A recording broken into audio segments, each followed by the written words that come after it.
But you know, my own side of things, we are busy parents, and Anyways, I'm just grateful to God. And then she understands because I made them do presentation. So before tell me why you're fasting, and she did a presentation. I was really impressed, and you know, she's learned. Now she eats well. She's not a picky eater again. Because she appreciates that there are some people who do not no have. food goes to waste. Every food it's is for eating. Welcome back. Welcome back. We missed you. We missed you on the show. I miss you guys. Missed your views. Your views are important. My troubles. How are you doing, Tokwe? I'm good. We saw your birthday outing and outreach. Yes. An outreach. So, honestly, like when everybody knows, I announced. Maybe not everybody knows. I announced on my WhatsApp story and Instagram story that the birthday present I wanted was iPhone 12, and I actually was saving to buy for myself, but the money did not complete. So as I had 2 days to my birthday, I looked at the money I had in my account and I realized I won't buy what I want for myself. But you know, there's a thing that we teach in biblical principles that if you don't have enough for your need, you have enough to be a seed. So I converted what I had into a seed and said, let me go and give those that have need. And I'm so grateful that I called Nima a day before my birthday to say, do you have anybody that can go to trade fair and buy me 100 shoes? This is my budget. And they were able to get 100 shoes within my budget. Thank you. I called T-Smart too. Can we get clothes? This is my budget. It came through. And we're able to distribute and put smiles on people's faces. But I need to put this caveat, slight rant. Because when we finish doing the giveaway, in Monkey Village, they live in a shanty and there are like a few hoodlums around. And they came and stopped us from going home. That we needed to give them money before we could go home. And I was like, we came to give. Like, you don't understand what's in my pocket when I came to give. You don't know what was left in my pocket when I came to give. And they insisted that, no, if you have enough to do giveaway, you must settle us too. Until we gave them money, we couldn't leave home. We had to settle the boys there. And it's discouraging for other people to want to go there because they see that they might get harassed by people like that. It's a Nigerian story. Wherever It's a Nigerian story. Settle. Everybody. I was really touched by what you did. For me, things like that just, you know, they touch a special place in my heart. Nima does the same thing. So, well done, and I pray that God would reward you, and your pockets will be overflowing, and that money that you wanted to use for the iPhone, you will get that iPhone, and you give out iPhone. So well done. Amen. Yeah, the dream is bigger. Pura, you have joined your team, Afro hair. It's beautiful on camera. VC did this. So, how are you doing, Mariah? I'm doing well. Let me come to Mariam. I Thank love you. the pair of jeans. Yeah. You can see it. Love it. This is funny because this pair of jeans, I've had it for a while. I haven't worn it because I haven't felt it, you know, and today because I didn't have anything to wear, I just thought, okay, let me just wear it. And I've been quite surprised with, oh, we like it. So good for the jeans. Good for, no, you. Until the day I wear hijab, I'll get a compliment from you. Don't worry. Anyway, we took the kids out yesterday, my husband and I. We hardly ever do that as a family. I'm always pushing for when we go out to restaurants, let's go with the kids. My husband thinks, oh no, they're a distraction. So I was quite happy that we were able to take the kids out yesterday. We had fun. They had fun. Oh, great. Yeah. I just and wanted, you? I got an invite. I was supposed to go to somebody's house. And I do apologize I couldn't make it. I just wanted to stay on my bed. My house. Yes. Because I caught that bounce I was on my way I was going to go out to visit friends and family. When I got home, because my kids were happy that I was home to cook. So I actually cooked. I was cooking in the house, and because after we cooked, we ate. Just wanted to relax. I just wanted to just relax with the kids. So I didn't go anywhere. But when we go today, I'll stop by one or two places today. But yeah, thank God for that. Okay, it's Friday. Let's go to break. When we come back, we go through the front pages of the papers. Stay with us. We'll be right back.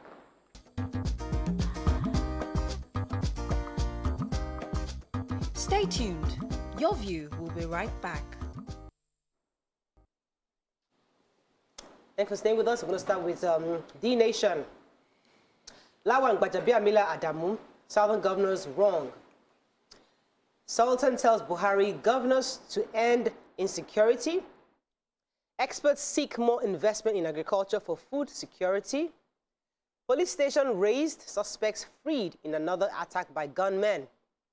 2.9 million IDPs in Nigeria, says UN agency. And ex-ECOMOG Commander General Dongoyaro dies at 80. All right, let's start with one major headline, please.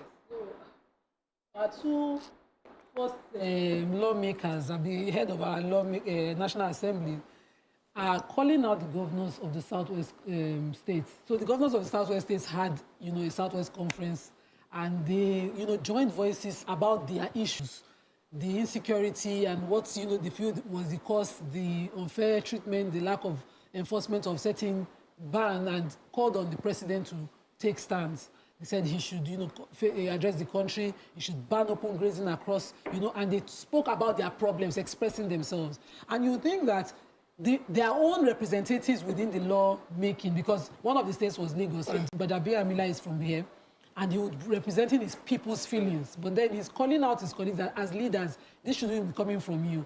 Now we've been faced with these issues of insecurity for so long. People giving different theories of why and what is causing it. Some people say unfair appointments. Some people, we expect that there's what is fair and just is obvious.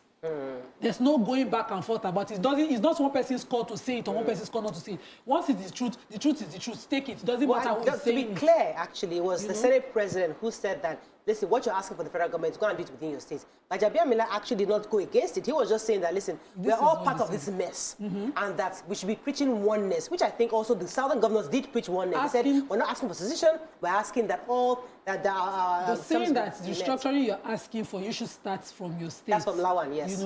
And all of that is calling out this leader saying, whatever the problem that you're calling the president to address now, it shouldn't be from your mouth, that kind of thing. That's what Lawan said, yes. Let's pick another story there. Yeah, so let's take the IDP story. So currently, Nigeria has internally displaced people numbering 2.9 million. And I would like to define that the 2.9 million people are those who they were forced out of their homes by reason of war or crisis. And 2.9 of them within Nigeria have been displaced. And then we also have 70,000 refugees. Refugees, on the other hand, are those that are displaced from outside our country into our country. So not only do we have 2.9 internally displaced, we have 70,000 refugees that are non-Nigerians within our shores. Though this came from the United Nations High Commissioner for Refugees, who is acknowledging that Nigeria is good and doing well in welcoming other people that are displaced in their own nations, that even rich nations complain about welcoming refugees into Nigeria. So we're getting some things right. And they, of course, need more help from private individuals to support their outreach. Okay, let's take agriculture, Mariam. Yes, agriculture. So it's saying that Nigeria may experience soaring food prices beyond this year. Already we know how bad and how high the prices for food is right now, but it's saying that if we do not take deliberate measures towards combating this, the prices will even further skyrocket. And most of the reasons why we have these prices and we're tackling food insecurity is because of poor farming activities, lack of access to credit facilities. The national president of All Farmers Association of Nigeria was just talking about how, especially in some of the challenges that we're facing in poultry. Some of the poultry farms are closing down. Most of the factories are also closing down. And then we also have maize, soybeans that we have stopped the importation of it, and it's affecting employment on the whole. Right. We have the crisis, the insecurity crisis affecting farming activities as a whole. So unless the interventions by government get towards farmers, real farmers themselves, this will cause even further problems. Let's move on to the Punch. President's plea for understanding. Buhari, ignorant, full of excuses, says PDP, ACF, PANDEP, and others. Protests as customs men kill 5 Salah funds seekers in Oyo. Wife seeks help as Ondo pastors' abductors demand 30 million naira. Rumored Lagos IPOB planned attack meant to cause division, says Ohaneze. Buhari orders mourn as ex-chief of defense staff dies at 80. 3 refineries processed, no crude in January, says NNPC. Restructure your state, stop regional campaign, says Lawan. And NLC backs Nupeng, kicks against petrol subsidy removal. Yes, so the human interest story. Yes. The customs allegedly shot at and killed 5 people who were enjoying Salah yesterday in Oyo State, in Ishayin, local Ishayin of Oyo State. The customs were chasing a car, an SUV, that that was taking like contraband, I think it was rice. They were chasing them, and then they started shooting at them. And they were found seekers just, walking around, and 5 people were hit and killed because of that. It said also allegedly that the youths got upset and they went and they burnt some vehicles as well as raised some, they burnt some vehicles. But that particular one cannot be ascertained as of the time of this report. But, you know, the royal head of that community is saying that really there's a point in which customs cannot move in when they're carrying out their activities. I think there's a particular distance, 40-kilometer radius to the border, beyond which customs cannot, you know, carry out activities, or else you endanger lives like they have done in this case. Let's pick 2 more stories before we run out of time. I was going to take the Ohaneze. The President General visited Governor Sanwo-Olu, and he was letting him know that the allegation that IPOB had planned or plans to disrupt activities in Lagos, it was false and divisive, and that nobody should cause any division between the Igbos and the Yorubas in the state. And Lagos has come is a state where everybody feels welcome, and there is no way that he should totally disregard that call. That is totally false, and that they will support him in every way possible as a group. Okay, any other story in Punch? Yeah, so I want to, it's similar to the story Nima took, but this time it's the restructure your state, stop regional campaign. And that's from Lawan, the Senate president, saying that the calls from the southern governors to restructure the country shouldn't be from them, and that they have authority within their state. And what they are accusing the federal government of could also be said about them within their states. So they should focus on doing what they can within their state and not pointing fingers towards the federal government. Say what you accuse the federal government of might be pointing the same finger towards your state. I believe leaders, especially those who are elected into office, should not be at the forefront of calling for this kind of thing. I don't understand what he means by that. But exactly. Let's go on a break. Unfortunately, we have to run. When we come back, we go through the other front pages. Stay with us. We'll be right back.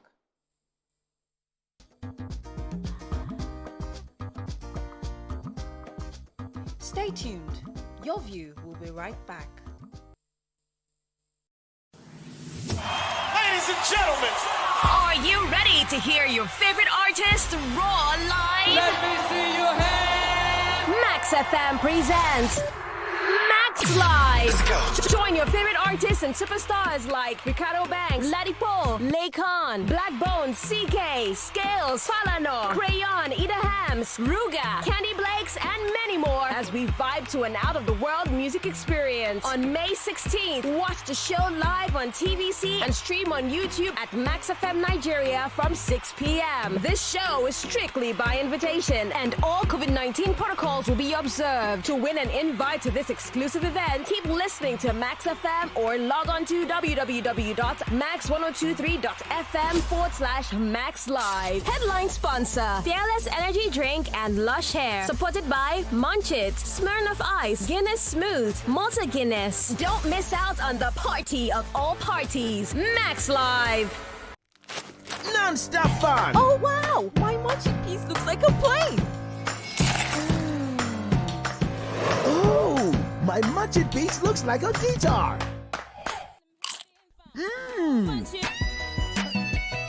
What does your munching look like? A mic, A car? a ship. Each piece of munching is unique. Open up your imagination to discover the non-stop munch, non-stop fun in every pack. Mommy is ready to receive me a bundle of joy. Mommy is making my home cleaner and safer. We are Dettol, Dettol Sure. Illnesses can happen at home too. That's why Dettol and me together will make my baby's home safe and to protect from up to 100 illness-causing germs. That's why moms want to be Dettol, Dettol Sure. We are Dettol, Dettol Sure.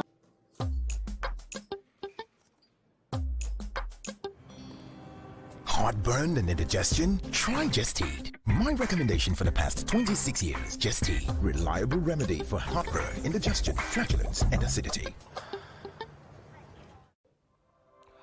Not one, not two, but 3 reasons why Provest is best for you. 1. You save up to 22% on your payment. 2. You get to save and invest. To save or invest. 3. In just 9 months, you get your land and documents hassle-free.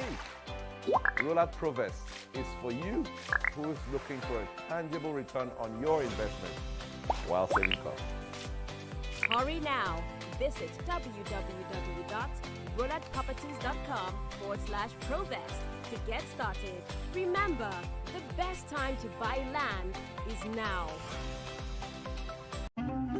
John, you can use our toilet now. Ew!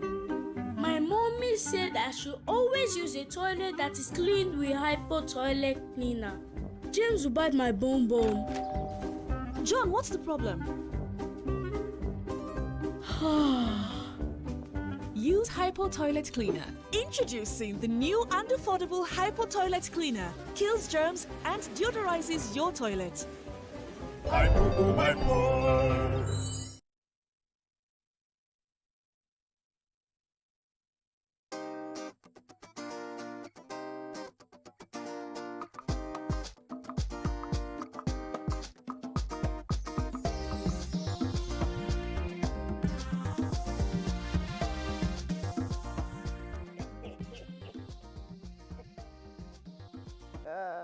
Thanks for staying with us. Let's move on to Daily Sun. Buhari reveals handicap in fighting insurgents. Ohanaeze defends IPOP over Lagos attack allegation. North preparing to leave Nigeria, says Ladoja. Government has lost focus on economic revival, says Bauchi governor. Government raise Abia police station, free detainees. Tom senator praised southern governors on open grazing ban.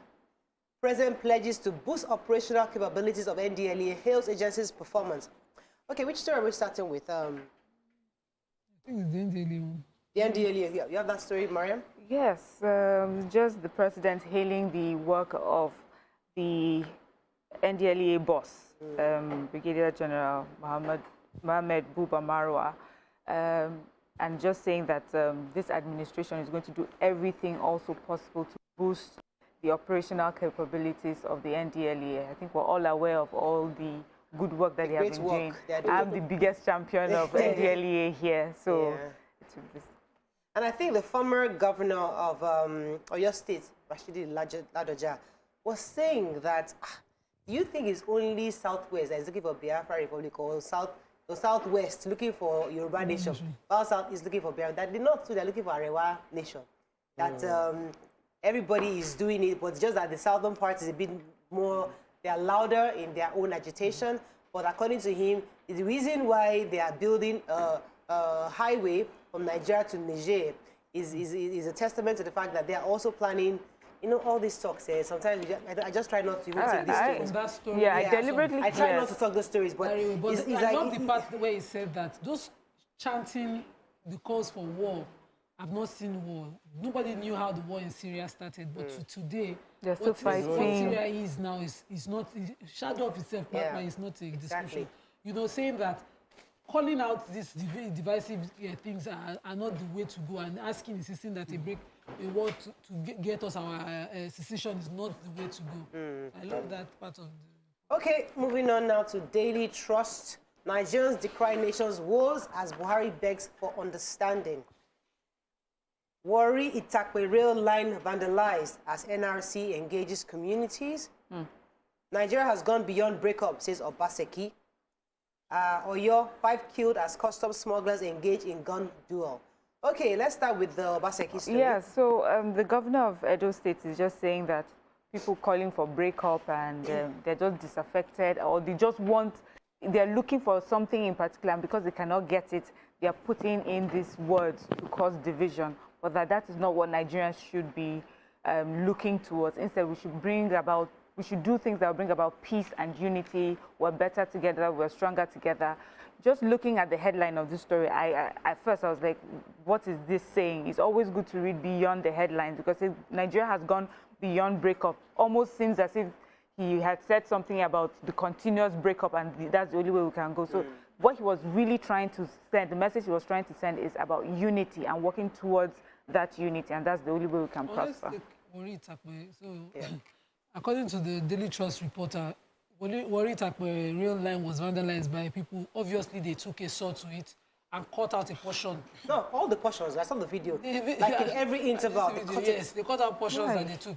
And this, according to them, happened around kilometer 30 in Adongo area of Kogi State. And the MDC of the Nigerian Railway Corporation has also confirmed this report, saying, but there's an optional route for the rails to take, and that is being utilized presently. Was it vandalism, or they just want to protest? When you cut out and you take a part, of course, you know, we see that when, you know, all the roads on Lagos, what they call this covers on the road, they remove it. They go on the bridge. The manholes, they take them out. And they go on the bridge and they cut out the video protection. I saw in this one, the railways, the tracks are still there, but they just cut out. They didn't remove it, but they just cut it throughout the entire stretch. The report here says it was removed, a part of it, obviously with so. I'm just saying to Nigerians, you see, when we call government and we forget ourselves, we're a problem. If you're in this country and you're a ghost worker, you are worse than government. If you're in this country and you do a list and only your own family members, are you not, you know, what's the nepotism that you're doing? Nigerians, are they not worse than what the federal Could they government have is cut doing? the rail and nobody saw them cutting it? Did they cut it at night that the entire community did not hear Obviously, the they cut noise? it last night. No, but people would know now. People would know. So if you see evil and you don't report it, you are part of, you are supporting it, you are an accessory. Yeah, so if you're accessory, I remember one time, reporting for me, you won't get subjects. Whatever you fear, I fear you. But the cutting and selling it, will your family member not be on the train? Because that, they said, would have cost lives if the accident had happened. And you will chop the blood money and you'll be fine. So the Sultan is joining his voice to asking that Nigeria, begging the president to do everything within their power to curtail the insecurity we're facing. I mean, this is not a new story. Everybody's been saying this for a while. But interestingly, Professor Wole Soyinka also was I think it was at his book launch, his own book that he wrote, and the Chronicles from the Land of the Happiest People on Earth. And obviously, is an ironic type of title, saying that we are not the happiest people in the world, but that's how we're perceived, because we like to do owambeing and partying, pretend to be. So we act as if we're all happy. We don't look like what we have been through. That's all. So we are pretending to be happy. Not every part of Nigeria is in the partying mood, but all of us are suffering these things. We just manage. Yes. We are very hopeful people. Thanks. Okay, moving on now to Vanguard. Lawan Gbaja blasts Southern governors over call for restructuring. G7 countries commit to fund Boko Haram victims' rehabilitation with £276 million. Insecurity, no to special military operations in Southeast and South-South. Agitation for Yoruba nation may degenerate into war if, says Ladoja. Nigeria diaspora remittances fall by 27.7% in 2020, says World Bank. Buhari others mourn as Dongoyaro, ex-chief of defense staff, dies at 80. Okay, which story are we taking? I wanted to take the G7. So this one is hopeful story. We must be grateful to God. So the British High Commission in Nigeria disclosed that the G7 are planning to raise about £270 million to help the IDPs prepare, battle the effects of COVID and the effects of climate change, of course, which will lead to famine, and that they're foreseeing famine. This fund is supposed to help the most vulnerable, and they've targeted the Northeast as those, who are most vulnerable because of the kind of weather that they have and the kind of environment they also have. I love that, this kind of initiative is strictly, thoroughly monitored. Because we've seen the Safe Schools project, we've seen the interventions in the Northeast due to Boko Haram's effect in the past, following the abduction of the Chibok girls and all of that. Those funds just go like that without account. And, we didn't see results. So this one, they should bring it, but let no big man come and get consultancy on it. Okay, so I was waiting to take this till the end. So General Dogonyaro has died at the age of 80. He was a former ECOMOG commander and chief of defense staff as well. And he's a prominent man from Plateau State. He died on Wednesday, I think, and his children, his son made the announcement to the public. I'm sure many people have heard during the time of Nigerian military intervened during the Liberia crisis. He was the leader of the military, the ECOMOG as of that time. I also know the children, the older children, that's Joe, i.e. Justina, Naya, and Ibro. My hearts go out to you, commiserate with you today as well. So the Nigerians are also, prominent Nigerians also are commiserating with the family on his death, the president and many other prominent Nigerians. So we have really lost a fine officer and gentleman of the military, yes. Great. I was going to take this diaspora, so I forgot to read it. Do you have that story? Yes, I do. The World Bank reported that the remittance of Nigerians in diaspora fell by 27.7% to 16.8 billion in 2020 from 23.24 billion. I was trying to find what the reason for the decline would be, but they are saying that usually Nigerians, about 40% of the remittance were going into subcontinental. That means it's not officially captured, but they feel it's due to the COVID, the inflow, and the inflow is being stopped. The outflow is being stopped from the foreign countries, and so we will have less inflow coming here. I expect that we have a Minister for Foreign Affairs and we have a Finance Minister. This is something that should be a collaborative effort to see how the Foreign Minister can work with. We have bilateral relationship with almost every international country, to see how they can free up the policies there to help Nigerians that want to remit money get money in here easily. Okay, so let's move on very quickly now to The Guardian. We'll have to wrap up. Final paper, Knox kudos for Anchor Borrowers scheme in Southwest. You have that story, Nima? Yes, so I do. 6 years after the Anchor Borrowers program was launched, farmers in the Southwest, and the person that spoke on their behalf is the chairman of All Farmers Association of Nigeria in Lagos chapter, said that the distribution has not been balanced, that the program itself was tilted to benefit farmers up north because of the difference in weather. That whenever the dry season, farming season is on, it will be a different climate here. And then funds were not disbursed within associations such that they could benefit. That they were also picking, favored ones to, to give the. There are many stories out there. So that has really, really affected the result. So it's after 6 years, of course, we will not have the result as we have planned, especially down south. And the farm here too as well. All right, unfortunately, that's all we can take on Front Page Review. When we come back, we'll move on to other topics. Stay with us. We'll be right back.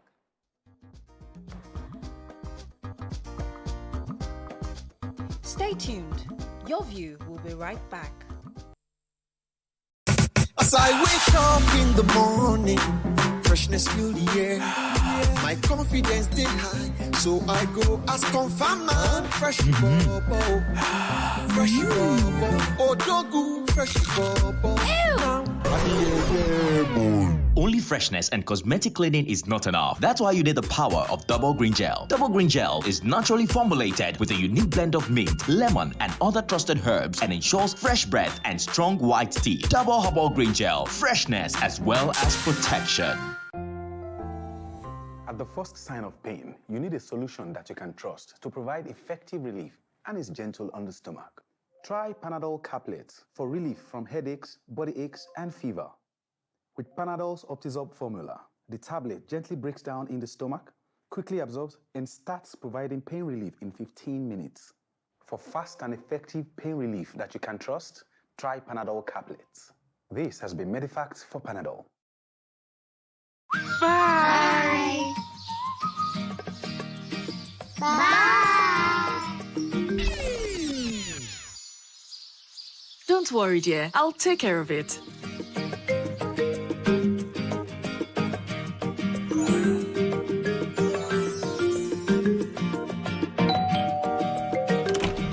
How do you manage to keep your fabric so white? Wow! And how do you manage to keep your house this clean? I always use Hypo to make our white clothes whiter and to keep our home clean and germ-free.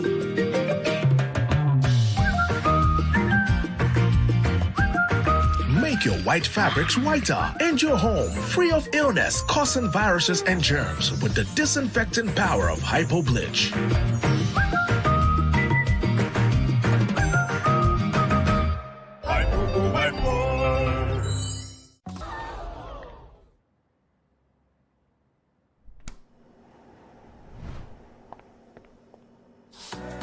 Think Chapman, drink smooth. Mommy is ready to receive me a bundle of joy.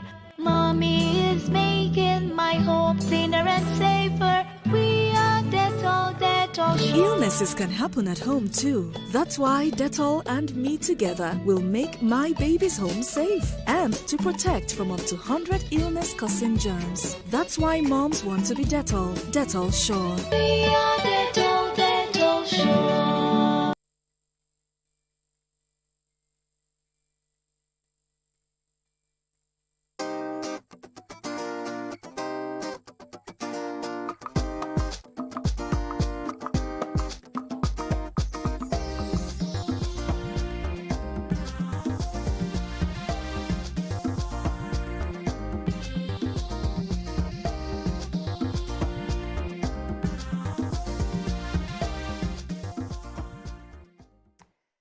Thanks for staying with us. So joining us on the show is the Special Projects Manager, Kellogg's Nigeria, Olabi Adenike. Welcome to the show. Thank you. Good to have you on the show. So tell us, what's Kellogg's Nigeria up to these days?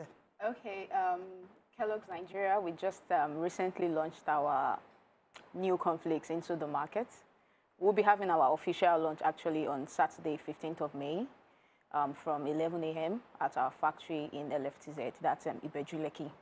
So we just recently reintroduced our cornflakes into the market to meet up with the global standard. We are bringing this new standard that would be up to par with what is known globally. So what we have now, it's definitely the best. It has the best taste. It is crunchy. It is very nice. Interesting. Yes, Tope. So I want my question was from the fact that, was it based on feedback that led to the relaunch? And what are the added benefits that Kellogg's is bringing to this cornflakes that makes it better than the rest? Okay, so for the relaunch, we actually improved our technology. So we just recently introduced a new technology that is going to serve Nigeria better. So, and then one thing, the other question, which was for, sorry, come again, please. Yes, in terms of what's added to it. Okay, that makes it better than. Okay, so we have our corn now is very premium. It's one of the best corns now. It's really premium and it is very nice. So when we toast it, it gives a new, improved quality. So that is why it is now very good. Let's talk about nutritional value of cornflakes. How rich is it nutritional-wise for kids, especially? Okay, for our cornflakes, it has 9 nutritional value. We have from vitamin B to B12. It is actually fortified with essential vitamins and minerals that is good for the kids. So Kellogg's cornflakes is actually a very healthy breakfast option for kids. I think in Nigerian homes, we're very used to taking carbohydrates in the morning. Many people are used to taking rice, bread, and tea, all of that in the morning. So this new Kellogg's cornflakes is something that having a healthy breakfast is an healthy substitute for kids. So it is better, and I actually think it is smarter to have a good breakfast in the morning, something healthy, something you can be proud of. Right. Yeah, so, you know, usually you buy the big box, and you know kids, they're always wasteful. So do you have them in smaller packages? Yes, actually have we have them in economic pack. Sorry, I have a sample here. Let me just give it, you guys can have. Oh, wow. So we have this economic pack in 15 naira sachets. They are currently in the market. They are easy for kids to consume. And then this pack avoids spillage. It is affordable, and it is also the same premium quality, but just in smaller. How much is it? The economics, I beg. You see, this one and the pack, at the end of the day, you get the same value for each. Yes. Because sometimes when you buy, it's lesser compared to when you buy the pack, lasts longer when you buy the pack, and the kids can enjoy more. Yeah. Actually, I think I prefer this one because the packs, on under 2 days, they finish it. But when I know each child, you get one pack, you can measure it properly. Yeah, and for me, these ones keep them fresher. Because once you open the big pack, you need to be careful that you properly seal it. Yes. That's cool. So I know you're opening your new factory in Ibejuleki. Is it open for everybody to attend, or is it? Are we Yeah, you strictly by launching the invitation. factory. What exactly is the event tomorrow about? Okay, so the event tomorrow is the launch, like the official launch for Kellogg's. We have some credible personalities that will be in attendance. We have people coming in, people that have been reviewing the conflicts. But one more thing is, because we can't have everybody, of course, and we know all our lovers of Kellogg's, we definitely want to be present and watch us. So we are going to be streaming this event live on our Instagram and also on our Facebook. It will be streamed live so people can join and see us as we introduce our world #1 cereal. That's what we call it, actually. World #1 World's cereal. #1 cereal. Nice, cool. So, are you having like a brand ambassador, or are you going to be unveiling the person tomorrow, or what's the plan, or you don't know it's on TV? Yes, we have our brand ambassador that is going to be unveiled tomorrow, but it's secret information, so I won't release it now. Okay, all right. So till find then, out. We should look out. Yes. Oh, great. Cool. Is there, All right. Is there any other anything information you'd that like to you'd tell like us to about share? Kellogg's? Okay, for Kellogg's, I would like to add that Kellogg's is really in the Nigerian market. We want Nigerians to be assured and to be proud to have us in this market. So we constantly want people to embrace us in their household, develop a breakfast culture in their homes, because breakfast is key for us. So, and Kellogg's is serving this perfectly well. So please, let's Nigerians come together and let's celebrate Kellogg's. Fantastic. All right, cool. I tasted it. It's really crunchy, and I like it because I don't like my cornflakes soggy. I like it really nice and crunchy. So that crunchiness is sustained towards the end of it, and I love it. So well done. All right, let's go on a break. When we come back, move on to our hot topic of the day. Stay with us. We'll be right back.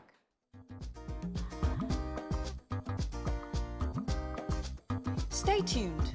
Your view will be right back.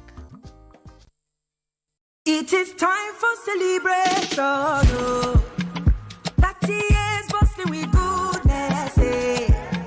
The challenge can never ever stop us. You can't underrate us. You can't underrate. Bustling with so much greatness. Enjoy our world of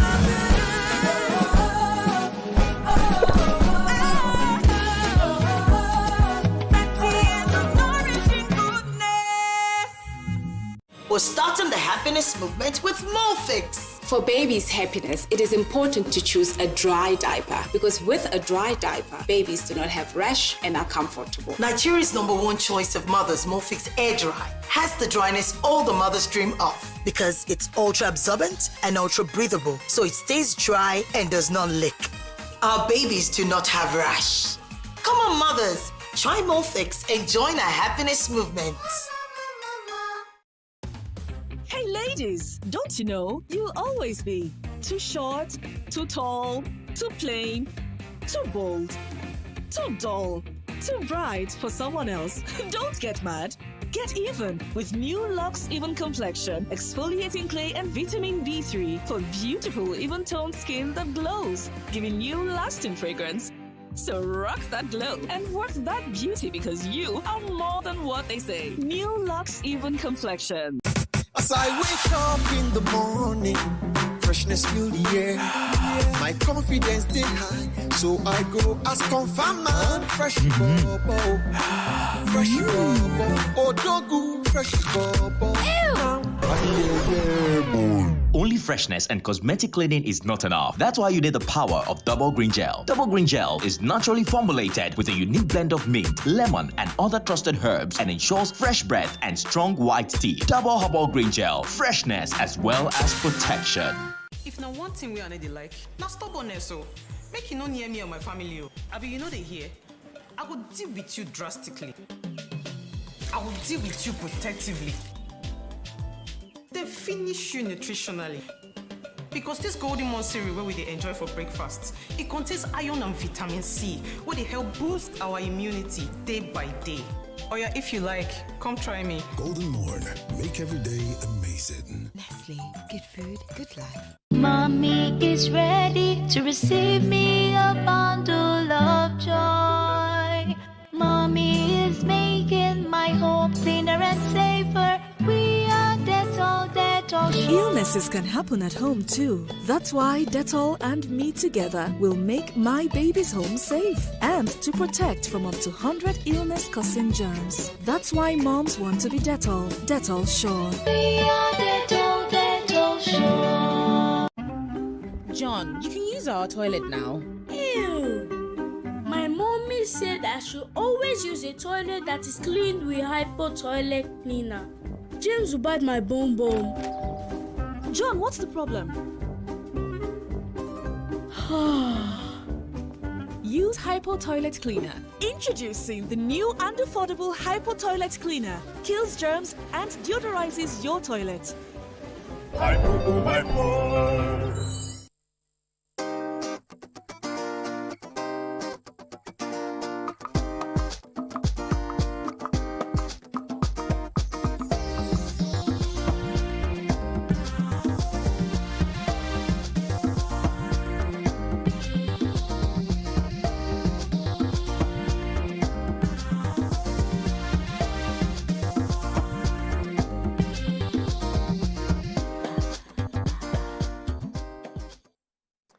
Thanks for staying with us. So, this tweet went viral last week, and we just refrained from talking about it. You know, we wanted it to brew a bit.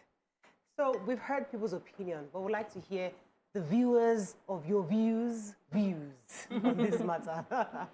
So, Pastor Paul Adefarasin went viral last weekend when he asked that Nigerians should get a plan B. Of course, many people went for him. How can a man of God say that? Is it right for you to be preaching that people should have a plan B, or should people actually be preaching about hope?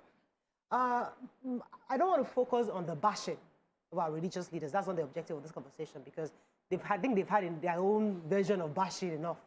But I think the conversation the ladies of your view and I would like to have is, should we indeed get a plan B? Is that the reality? Especially because many have plan Bs, but they're not saying it. It's because Pastor Paul is the one that spoke it. So suddenly everybody is now attacking him. But we know almost everybody, especially in his position and other positions, have plan Bs. So as we, the real citizens, I mean, the real Nigerians, the 99.9% of the masses, should we get a plan B? That's the conversation. You can call us on 091-390-76948. You can also call us on 081-270-53687. You can tweet us at TVC Connect. Please hashtag your TVC so we can read your tweets. All right, so who would like to go first? Is it 200 million people that are going to find a plan B? What country will be able to accommodate this plan B that we're talking about? I know it sounds right, and the people that can afford a plan B are the elites. The people that can afford a plan B are the middle to upper class. But the majority of our population that are living below the poverty line, or even living barely above the poverty line, are about 100 million. Where would they go to? But let me add, before you continue, just to remind you, he wasn't talking to the whole of Nigeria, because maybe he understands that we all can't afford it. He was talking to his people who possibly can afford it, a plan B. So it's not the message to... We're just bringing it out, saying, okay, to other Nigerians who may not be able to afford it, what plan B could they have? But let's be very clear that he wasn't speaking to you and I. So for me, I think my biggest problem, and the biggest problem of this country, is that many of those that can change this country have plan Bs. And as long as there's a plan B, you know there's an opportunity and there's an option. The solution to this country lies in the fact that we have no option, we have to make it work. We have no option, this must work. When anybody tells me about breaking up this country, I say, where will my children go to? Their mother is Yoruba, their father is Edo. Where would other people that are married across north to the south go to? This has to work because we don't have an option. But when you have option B, and as long as our leaders have option B, as long as they have private jets and they have second passport and they have third passport and they have national citizenship, they would always not take the situation here with the level of seriousness that it deserves. There's no option. Let me come to you, Mariam, before I come to Nima. Okay, so for me, this plan B, the fact that the pastor spoke about it, a lot of people came for him. But I think that plan B is actually the Nigerian way. We have leaders who, when they fall ill, they have a plan B to use hospitals outside our country. If if they didn't have a plan B, if the hospitals in Nigeria were the only hospitals that they could use, they will put in all that is needed to make sure that those hospitals work and are at the same standard internationally, so they would not need to travel. We use Plan B to do our roads, our railway. We use Plan B to fund our schools. We use Plan B for aid, and that is our problem. We need to put Plan B aside if we want the country to work as a whole. Now, if you're talking of an individual who is using Plan B, I can understand how if you put in the money, put your money and your resources aside as a person that does not affect the country as a whole, and you put that Plan B into work, it can work for it's your what would I say? That's your reward for being able to get the money together, wanting to get something better for yourself. But if we have to talk about Nigeria, we have to look at the big picture as Nigerians. I think Plan B should be put aside. Plan A should be the only plan. Yes, the only plan should be making Nigeria work, and then there will be no need to talk about Plan B. Let me come to Nima. Your thoughts on this? I have thoughts running. But he was talking to everybody. He wasn't talking No, to... he said, no, he was talking he said, I'm talking to my people. He said it very clearly. He defined it to please. So there's a level, I studied law. We do what they call interpretation of laws, and we have different methods. We use literary, we use any mischief rule and all the rules. And in the rule that I chose to use, he said to the people there, even if it's by Okada, and even if your option is limited to Ghana, he's not talking to the people there. The people there. Wait now, the people there, those people can raise a flight ticket. When you don't have the option of flight ticket, Okada to Ghana, Cameroon, you know, those kind of options saying, whatever you do, this is a failed something. Plan B. It's the culture of Plan B that got Nigeria to where it is today.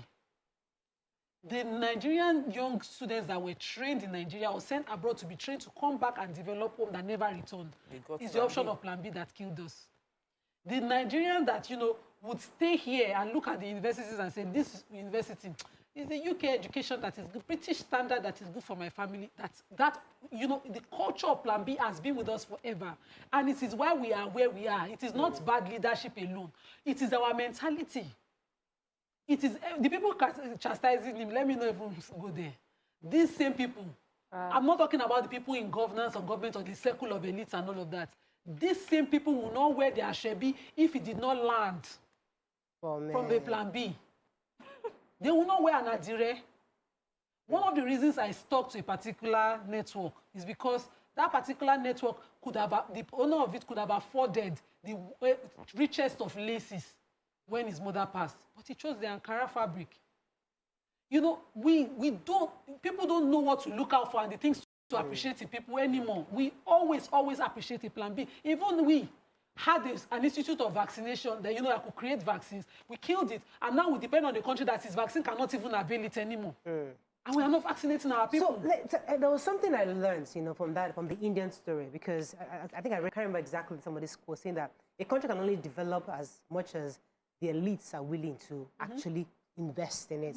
Because the truth is that if the elites says, you know what, we don't have a Plan B, and this is all we've got, there will be development. There are many millions of Nigerians abroad that have used that, they want to come home. But unfortunately, because those who are home are not making a conducive environment for them to come home. So people who are home was also creating that conducive environment, are already looking at outside as a Plan B. So those people outside can't even come in. So the truth is, those people, now my question is, those of us, people like me, let me define people like me. We have young children, not those of our children are already abroad. Mommy and daddy are here, parents, the kids are, people that have young, under 13. That's my category. Number two, we don't have visas. We don't have second passports. We don't have anywhere else to go. That is who we are talking to. Where do we go? So where's our Plan B? So Mariah, to sort of like put what Pastor Paul said into context, we had the primates on the show on Monday, and he was saying that we shouldn't blame the pastors that the pastors are human beings. They are human beings who've poured into their congregation, who've set up businesses, who've seen people's lives. They've seen people die. They have congregation members who get to the hospital and the hospital did not have oxygen. They have congregation members who a botched surgery led to the loss of their life. They have members in their church whose entire livelihood got burnt during the EndSARS and there's no compensation. So they are human beings. Yes, they are pastors, but they are human beings feeling the burnt of the pain of Nigeria and feeling the pain of, is this the only option that, why am I in this place? And while we look up to them and think that you should give us hope, sometimes they are also looking up to God to find the hope. So I see tweets referring to a man of God, disrespectful, insulting, and I'm like, what kind of human beings are this? That you've gone to the point where you cannot understand where the person is coming from. Like, we've seen men of God as gods. They are not gods, they are human beings. And they feel the pain. But and if they vent, it's allowed. To add to that, this is a pastor that has actually supported good governance. He has been speaking pro this country since I've known Pastor Paul. Aside from me, see, I don't want us to use him as a subject because there are many other people saying almost the same thing in different ways. And many people have plan Bs. The point is that many men of God in this country, and even imams, many of them have been preaching hope for years and decades. They've been asking, they've been encouraging people, they've even invited governments to their churches. Come, what are you doing? We're going to do this, you know? So they've played their part. But we've gotten to that brink where they're thinking, okay, these people are not serious. He said that they're just a bunch of, again, I don't want to use the word on TV, that he doesn't trust this is the entire lot. Maybe it's time for us to start looking at plan B because they're exasperated, they're also tired. So it reminds me also, it reminds me also, see, in the Bible, prophets gave plan Bs from God to a selected few. So when Jesus was born and Herod was looking to kill him, Mary and Joseph were given plan B to go to Egypt and stay for the few years of his life so that he can avoid killing. When God was going to destroy the earth, Noah was asked to build a boat, and only those that were chosen, the animals and people that were chosen, got in there. So there is the spiritual side, which may be that God has spoken to him to speak to his chosen people or his chosen congregation about a plan B. So there's that side. So when you are talking about pastors, but if it was someone in government that came out and said this, for me, it would have been, how dare you speak that way? But when it comes to imams and people in church and pastors like that, I always tend to say, I always, no, they don't sell. They are supposed to preach what the Holy Spirit tells them to talk about. So sometimes, even in the Bible times, we hear how prophets were castigated by the people at the time for the message that was sent to them because they didn't understand it. And then years to come, they'll be like, okay, this is what God has sent. But as a Nigerian today, and for anyone who is in government today, the only plan that we have is to make this country work. The continuous message on divisiveness, the secession, the disintegration, it makes no sense. This is the only country that we have. It has to work. It will be good to have pastors, imams, everyone, hands on deck to make this work. But spiritually, from the Holy Ghost, I cannot determine what God is. Yes. And if they are frustrated, they are human beings, so they can be frustrated. I was going to talk about those who are constantly having the conversation of the war. Painfully, every time I put my head out of my community to just say hi to somebody, I'm in that conversation of, what must happen? We need it. There's so much marginalization. We must go to war. I sat on Sunday with a young soldier on his break. He's on training right now in Ojo Barracks. And he's just come back from Yobe in the war. And the stories are so gory. And somebody who has not seen bullets fly, somebody that cannot keep foul, mosquito safe, and see the blood. And he's the one shouting, war, war, war, war. I wonder, I always say to them, I have gory images of the Syria when they were trying to escape the war in Syria, people drowning, trying to cross over to Italy, mothers looking at their child being taken from them, mothers having to throw their child in the ocean. Such goriness, such consequence of this war that you are shouting, war, war, war, war, war, to the extent somebody would sit down and look at an elite sell the divisive war and say, okay, let me give my people a plan B option. Because a plan A option is to have that difficult conversation that the governors are attempting to have today and insist on certain things deliberately that this would give our people dignity. And have that difficult conversation. Nigeria is one of the countries in Africa that didn't get its independence by war. So why is it difficult for us now to get our acts together, amend our constitution, that will make everybody inclusively involved in this country and feel not marginalized? Why is it difficult for us to have that conversation? I don't think. Let me come here for a second. I don't think he's been divisive. No, I don't think. I didn't say that about him. Okay, good. I said people who call for war, give people like him the option to give their people options to the plan B. Okay. Because you so constantly she's referring to the people clamoring for war, and the noise of war is so loud. He had to start giving his congregation options of plan B. Okay. I want to beg Nigerians, because at the point where we are, both those local and those abroad, we need to start valuing what we have, and we don't have. This is the only country we have. If we don't value what we have, we will lose it. What you don't appreciate will depreciate. We've seen this country as something. It's always there. It would always be there. But now we're looking, people can't travel to their hometowns anymore with peace of mind. We used to be able to travel to our hometowns and know that we have a village there. But now everybody is stuck in the cities and everybody is looking out their windows. We need to start appreciating our oneness, and our leaders need to. I was very, very displeased with the messages I read from both our the Senate President and the House of Assembly members. And I'm like, this is not, if we cannot speak with one voice on how we want this country to go, then we're not ready. That's why we hear people saying plan B. So our leaders need to speak with one voice and preach the hope. Even when a pastor gets tired of preaching hope, you should know that the situation is critical. Let's just not lie. You see, it's because one person said it. That's why we're now going at him. Yeah. Everybody is discussing plan B in their house. The person that said it. I have said it to you that in my own house, I have asked my husband, bros, how are we going to do this matter? Maybe we should start finding somewhere in Ghana. I have discussed it, yes. Let us not pretend like we're not all thinking somewhere behind us. Living it. So yes. So let's not just use one person and say, he said. We are all doing it. I had that conversation in my own house. Like, let us start finding somewhere in Ghana. So just in case we hear we can rush to Ghana. That's the truth. Let's go on a break. Ghana not hear you and close their border. We'll be right back.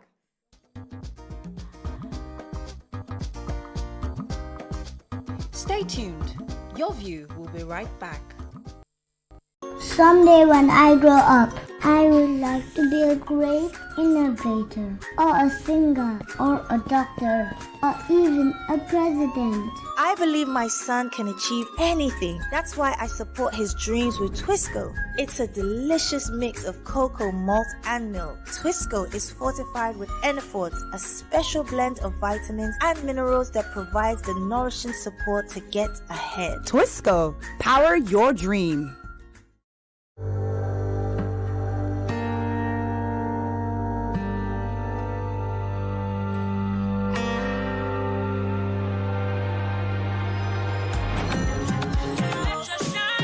The place and it brighten, make everybody be wonder. Waiting because all the shine. Lush hair. Long hair or short doesn't matter. Crochet or dreadlocks can be better. Only for girls we know better. Lush hair. So you want to slay with swag. Gotta be lush hair. Gotta be lush hair. Straight or curly. You know they tango. Lie. Gotta be lush hair. Gotta be lush.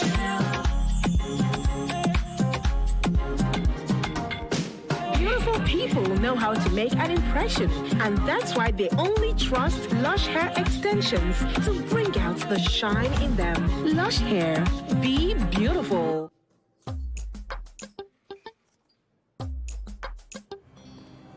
Heartburn and indigestion? Try Just Eat. My recommendation for the past 26 years, Just Eat. Reliable remedy for heartburn, indigestion, flatulence, and acidity. Not one, not two, but 3 reasons why Provest is best for you. 1. You save up to 22% on your payment. 2. You get to save and invest. To save or invest. 3. In just 9 months, you get your land and documents hassle-free.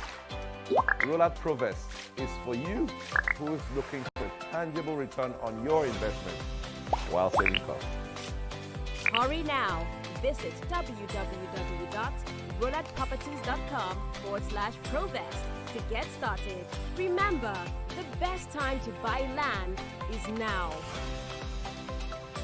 Since the outbreak of the COVID-19 pandemic in our country and the world at large, we have channeled our manpower to increase capacity for the production of medical ambulances. Though it has not been easy, as our core values involve responding to emergency situations and managing to deliver fast against all odds.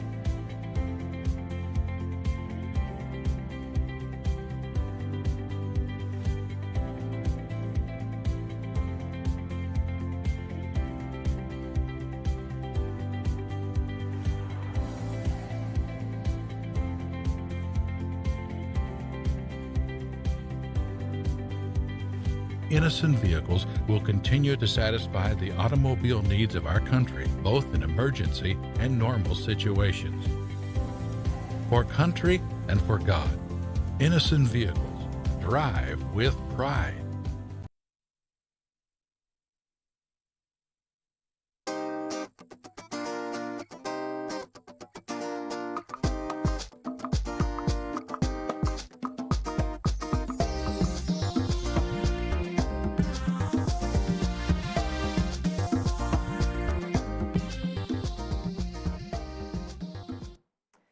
Thanks for staying with us. So we're still talking about Plan B, and I want us to go away from the pastor and focus on if Nigerians are truly talking about it, and if it's important for us not to have a Plan B so that we can all focus.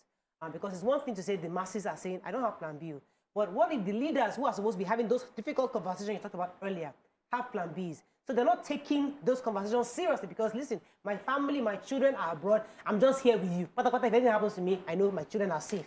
So where does the Plan B come? What role does Plan B play? And I'd like to take a few tweets before we continue with this conversation.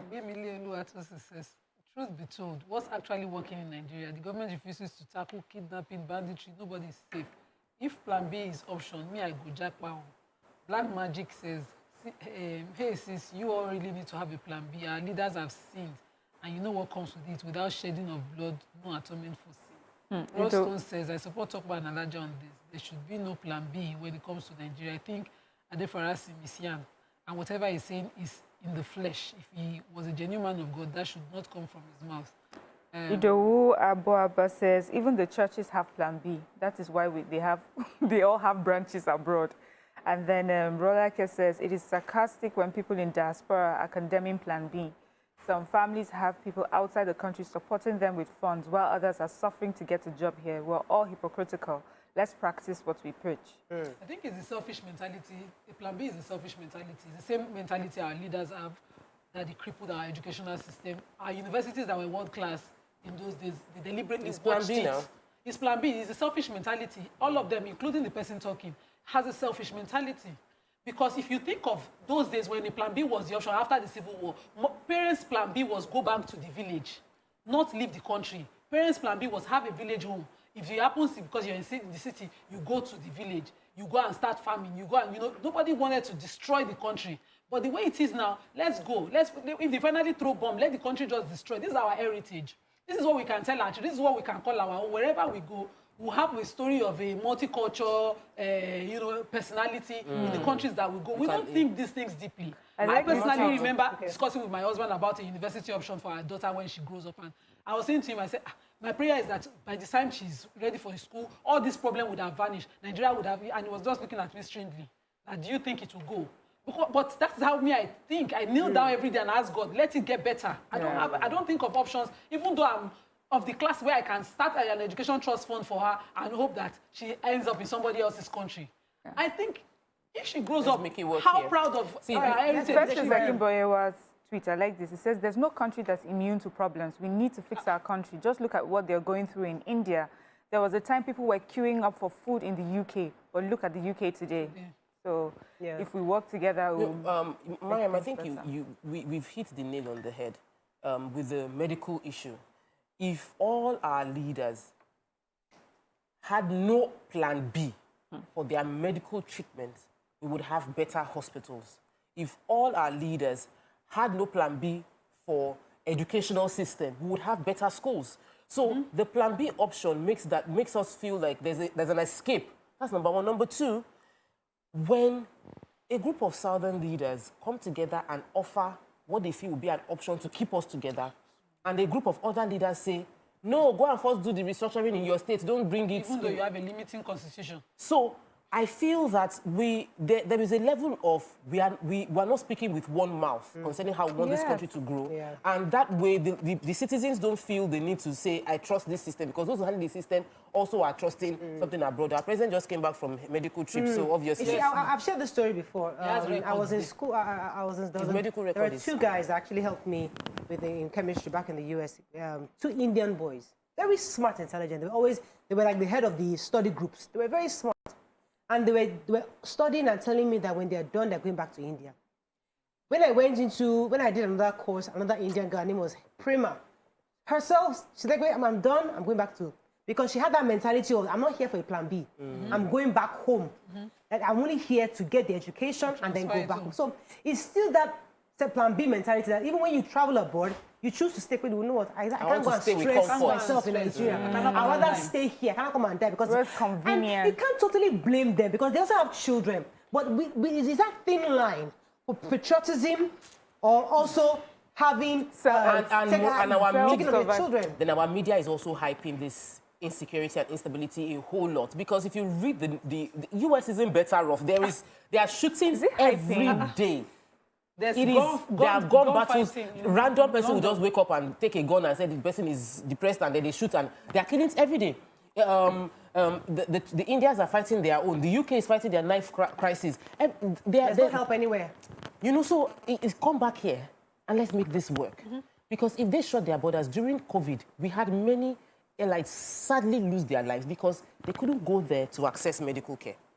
So if you make here work, if anything we've learned from COVID is the fact that our president was here throughout. No matter the health crisis, he had to stay here. They did not take him there. But when COVID escaped, he went back for it. We need to ensure that here works, because this is where you're own. You can fight for your rights here. Come and fight here. Don't fight for the rights of people. Black lives matters there, but make your Nigerian lives matter here. Imagine just living in your own house.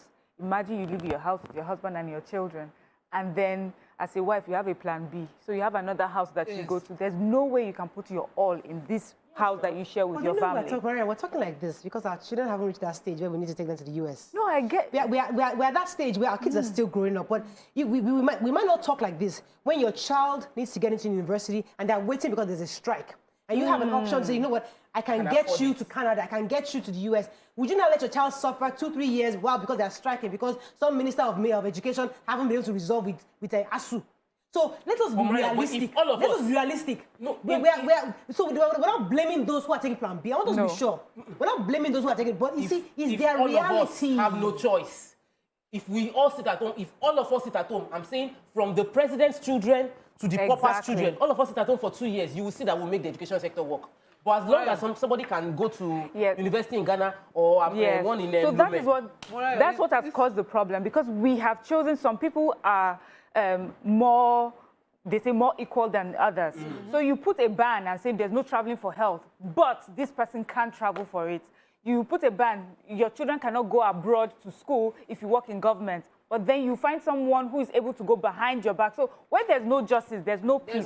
When there's no justice, people will find different ways to also get make a plan for them to get what they feel that they are not the benefits of getting benefits from there. So when we decide, as Tokwe has said, when we decide that everyone hands on deck, we're not going anywhere, it will work. So I'm not calling you out on this, but when we say our children, let's just remember, it's somebody's child who turned 18 and they called him mature and sent him to Burma, and he was killed. And they didn't inform his family 8 months after he has died. His colleagues knew he was dead, and they'll come home and they'll tell the family he's greeting you, because it's the nature of the Nigerian army not to disclose until the Nigerian army officially discloses to family members. It is somebody's child who is a victim of that system that you deliberately destroyed. When you hold on to a mother's pension and she cannot afford to take her own child to the UK where your child is, that person too is a human being. I think we're just a bunch of selfish people. And that's the problem. We want this bright future for our children, and we look at our neighbors' children and say, it's a selfish mentality. It's destructive, for God's sake. I don't understand it. You're the head of a battalion. You hold on to their money. You hold on to the money for arms. You hold on to everything. It takes you time to appropriate money for them to buy the weapons that they need to bring peace to the country or get justice for the people whose lives have been destroyed or free abducted girls. And then you sit somewhere and you have an option. You went to Dubai, you bought land, you built house to roof level, because and you take your family on private jet to that place, and you think you have peace. You're sitting on blood money. You would definitely not have peace. If you get it, your children will not have it. It's not a cause, it's a circle. Let's take that in for a second. Yeah, so powerful stuff. Let's take Comfort. Thanks for calling. Are you there? Hi, Mariah. You're live. You're live. Go ahead, please. Mariah, congratulations with the good job you're doing. Thank you, sir. Thank you, ma'am. Can you hear me? Very clearly. Go ahead, please. Mariah, I'm a first-time caller. Welcome to the show. I've been trying to reach you, only God knows since when. Well done job with your team. You guys are doing wonderfully well. Thank you, madam. Every day, I suspend whatever I'm doing just to make sure I follow up with your view till the end. Thank you very much. You guys are doing well. Thank you, ma'am. And congratulations to the birthday girls, the two birthday ladies. Congratulations. Thank you. Hello? Comfort. Oh, okay. Sorry, thank you very much, Madam Comfort, for that. Yeah, so we see, I think I hear Nima. No matter how we want to paint this in a nice, flowery way, the truth is we are all selfish. Yeah. That's the bottom line. That's the truth. That's the truth. And when we start to confront this part of us, And we call it what it and is. call it what it is, and say, listen, let us refrain ourselves from taking that option, and then focus on the plan A as a country. Maybe we can begin to fix this problem. Mariam. Yeah, and that, when we take our children out, as you say, because we're trying to protect them, some of them have gone abroad and they've come back home because for some reason they feel that they can come back home. They want to do better when they come home. They want to make the place better, and then they come and meet the place that you were running away from, and they now have to face the problems that you have faced. But if maybe we had all worked together, we left our children here, they would have done something, created something, made something, be part of government that will make it better for the next generation. I got a video, my auntie sent me a video yesterday, and it was about, someone was talking to parents about children and giving birth to children at such a time as this. Many parents, I don't know, me especially, I always worry about the world that we're raising our children in. Every day you wake up, they're kidnapping children from school. When I'm looking for school for my children, I have to also look at the fact that, is it in a safe place? No proper health care and things like that. And it says that God did not make a mistake. He gave birth to children for such a time as this. The children that you have now were born for such a time as this. Moses was a child that was born for a time as he was born, for the time he was born. Everyone, Solomon, David, they were born for the time that they found themselves, and they made a difference. Your child will make a difference in the country that he has been born into. So when we look at that and put our greed and our selfishness aside, we'll definitely... Let me take this call from Bank. He's been holding for a while. Bank, are you there? Yes, I'm here, Mariah. You're live. Go ahead, please. Thank you. Good morning. Good morning. I say good morning to all the ladies in the house. Yeah, I would like to start this way. The statement from Pastor Adefarasin, I would like to start this way. He that has ears, let him hear what the Spirit is saying. That man is a pastor. Now, the lady in white, I guess her name is Obiageli. No, it's Miriam. Oh, Miriam, sorry. She already said something I wanted to say. This man is not a politician. This man has a rich background. This man has been a pastor, and he does not interfere or intervene in the affairs of the country just anyhow. So, if he is now telling us that we should have a plan B, we should be sensitive to what he's saying. Let me quickly say this, Mariah, please. Your dad, of blessed memory, Baba Alawa Kalbashonu, of blessed memory, these are people that saw that this country is going into the mud. Your dad sent you abroad to go to school and had to beg you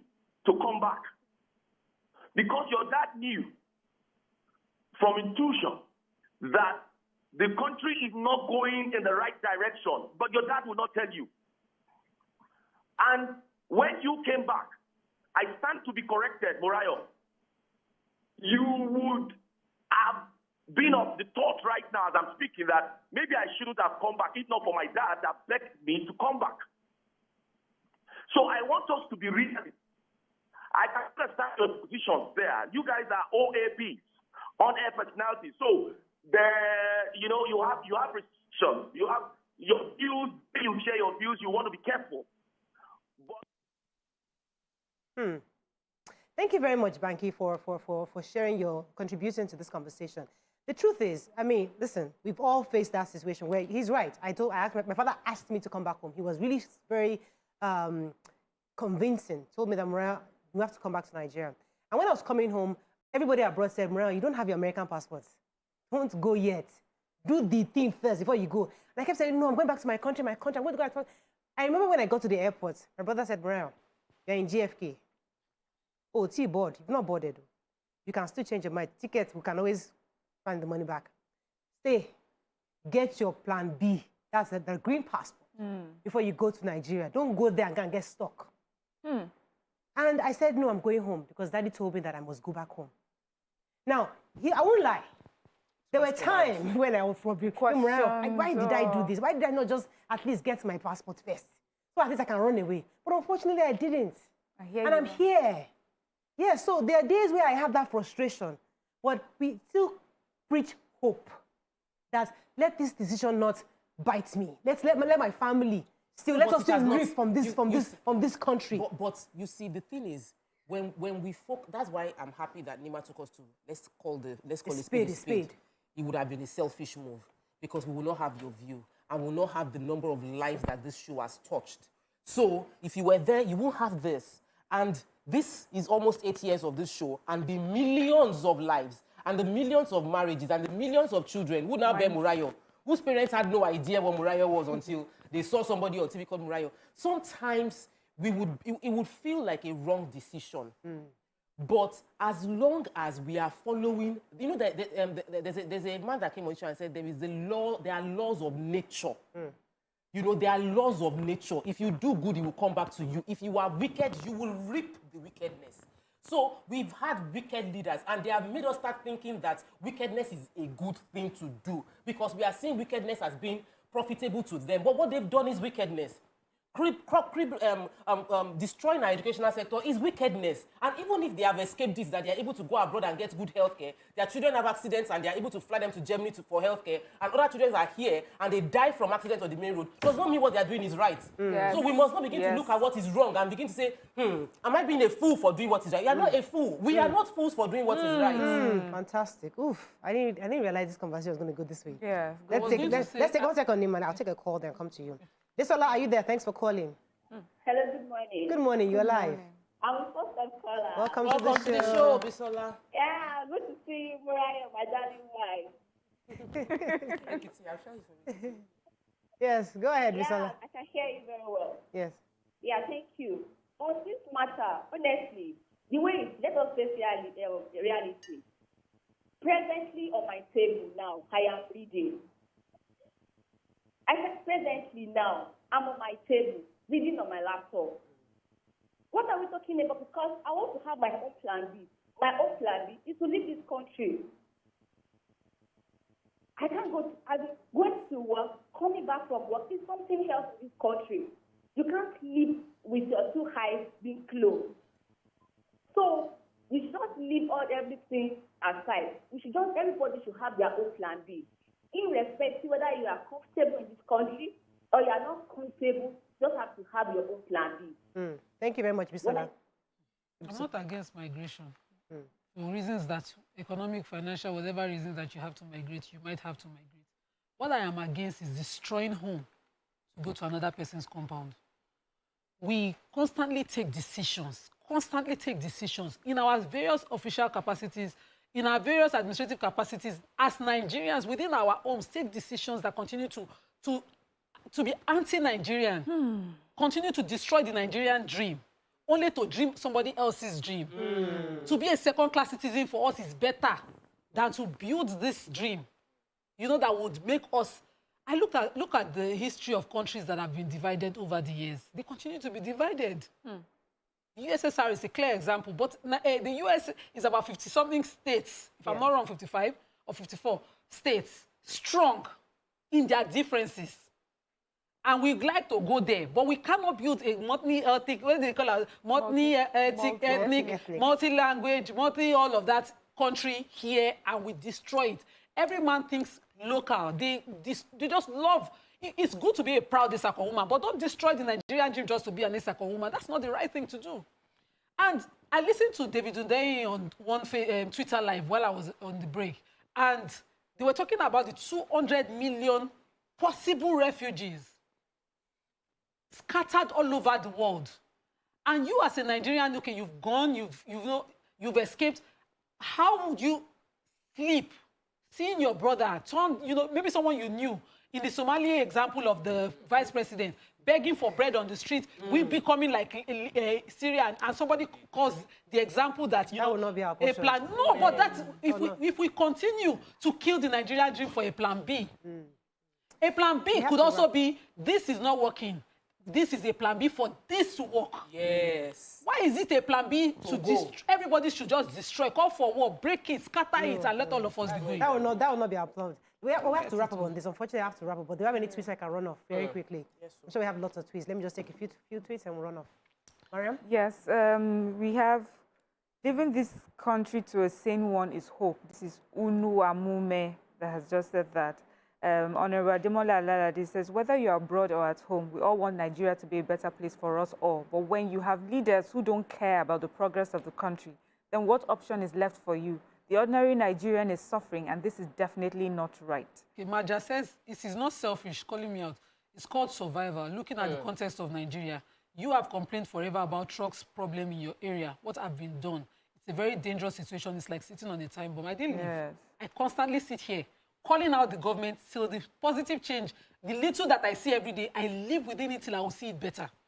I don't lack the means to live. So don't misunderstand it. And Dio says, how long, please? All the shouting, clamoring for better Nigeria, what has it produced? Look at the NSAS struggle. Look at struggle to finish school. Look at struggle to get justice for Ini. Okay. How much more injustices has to happen before people seek better lives? Unfortunately, that's all we can say. We can't take any more on this. There's so many Thank you, ladies. There's so many tweets. We have our celebrity guests in the building. We have to move on. Stay with us. We'll be right back.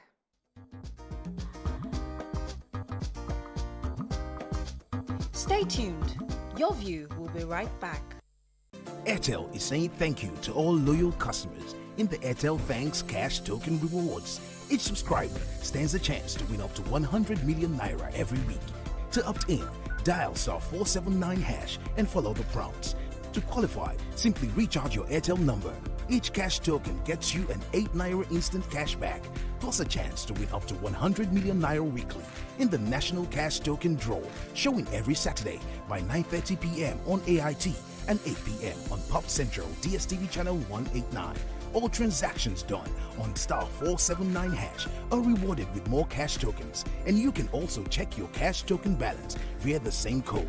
Only loyal customers of the smartphone network are entitled to the Airtel Cash Token Reward. For more information, simply dial *479# or visit www.airtelthanks.ng.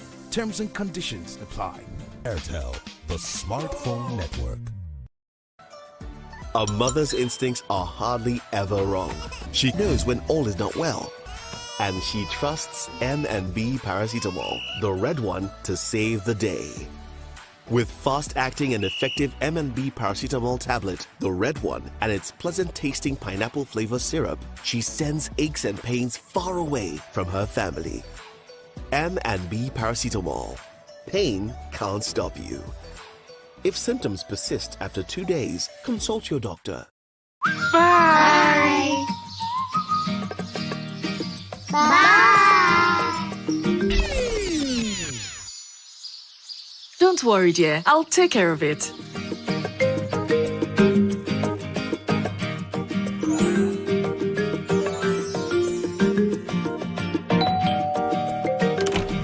How do you manage to keep your fabric so white? Wow! And how do you manage to keep your house this clean?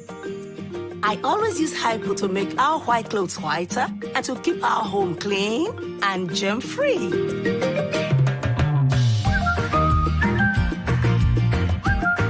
Make your white fabrics whiter and your home free of illness causing viruses and germs with the disinfecting power of Hypo Bleach.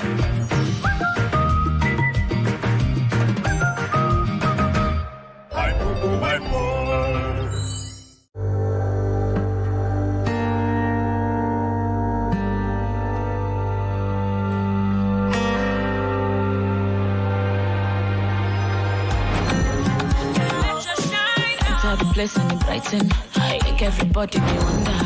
Waiting because all the shine. Lush hair, long hair or short doesn't matter. Crochet or dreadlocks can be better. Only for girls we know better. Lush hair. So you want to slay, slay with swag. Gotta be lush hair, gotta be lush hair. Straight or curly, you know they tango. Lie, gotta be lush hair. Gotta be lush.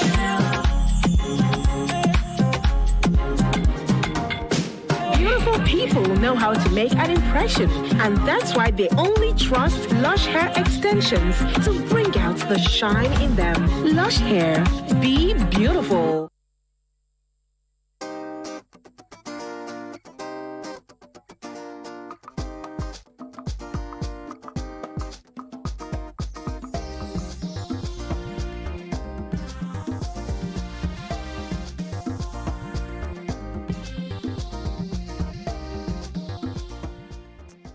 Thanks for staying with us. So Fridays, you know, we have celebrity guests.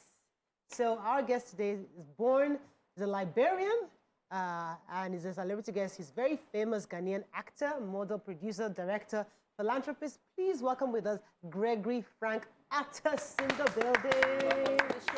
Good to have you on the show. Thank so you you know very you're a fully Liberian man.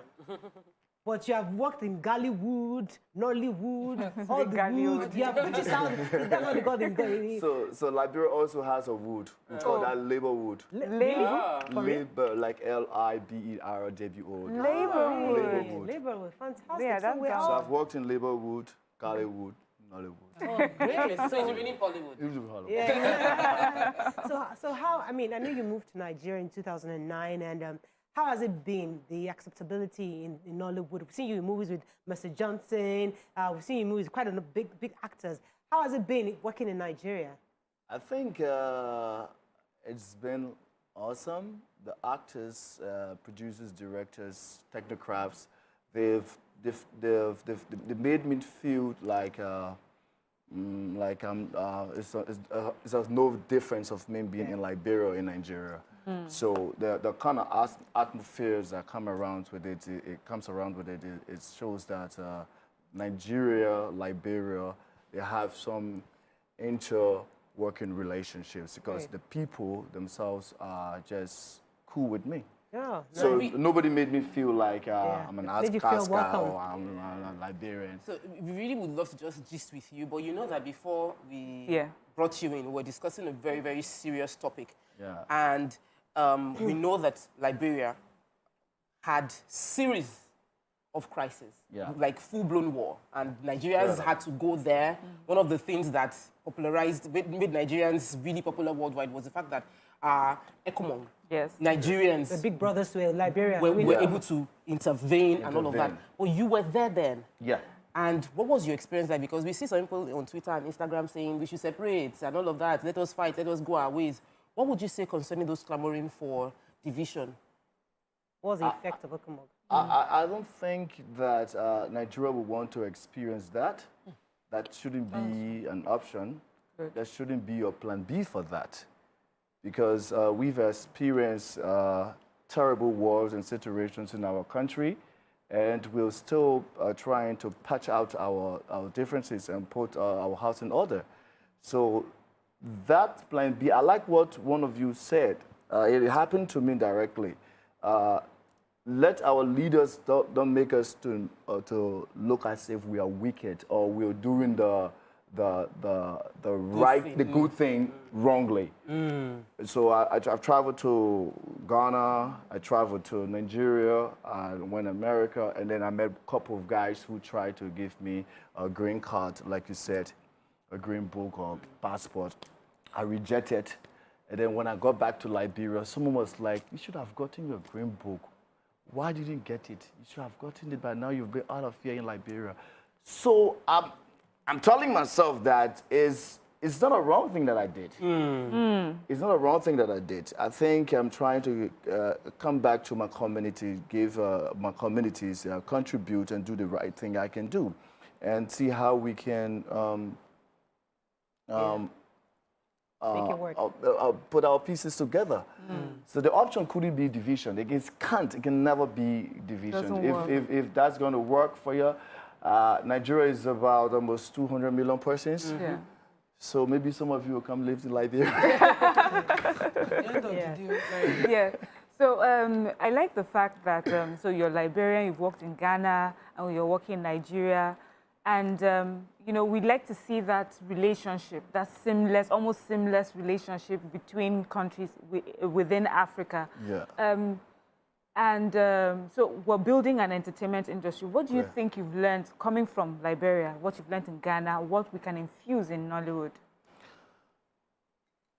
Basically, when it comes to the entertainment industry, I think Nollywood is the mother of industries in Africa.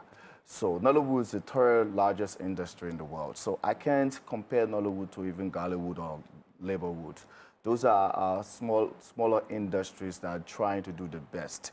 Like some of us who came to Nollywood, we learned both directing, acting. I did not go to school for it, but I watched people doing these stuffs, and I decided to follow suit. So I had to go back to my country, like Liberia, and see how I can embed those kind of attitudes in the film industry that is in Nigeria. So you're part of the growth in Liberia right now? Yeah, I was the president of the film industry for 2 years. Oh, wow. So I resigned. I mean, not resigned, but I turned power. My turning got elapsed. My turning got expired, and I turned power over to the next person. And my period of leadership was the first peaceful transitional process that we ever had. Because people who believed in me, people who also know that coming to Nollywood taught me a lot. And so it can't be compared. Right. Nollywood is just... So Frank, what would you say is your own best selling point? Because you mentioned now that you're an actor, but you didn't study acting.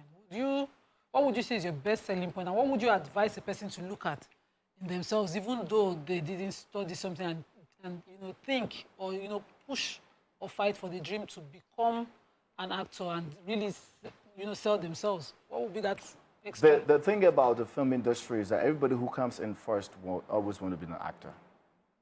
It's very rare to hear people say, oh, I came in to do costumes, I came to do props. Everybody wants to be an actor. So for me, I'll tell you that I'm still learning in the process. So I wouldn't say I have any best points at a point in time. I'm still learning. So if I'm in Nollywood, I'm an actor. Maybe if I'm a director or producer, it has to be in Liberia, where we don't have much experienced persons and people to carry on. I know you're married with three children. Yeah. These 3 girls? No, 2 girls and a boy. 2 girls and a boy. Now, tell me, how is it being with family, especially as an actor, traveling all over the world? You know, how do you play that role as a father? Are you there? Are you able to manage both roles? That's hectic. You know, it's been tedious over the years, especially when you have to do the work you have to do to put the food on the tables. True. So sometimes we have to travel to other places. You go there for 6-7 months. Wow. Work, leaving your family home. I think is tedious. So you have to have a very strong wife. I'm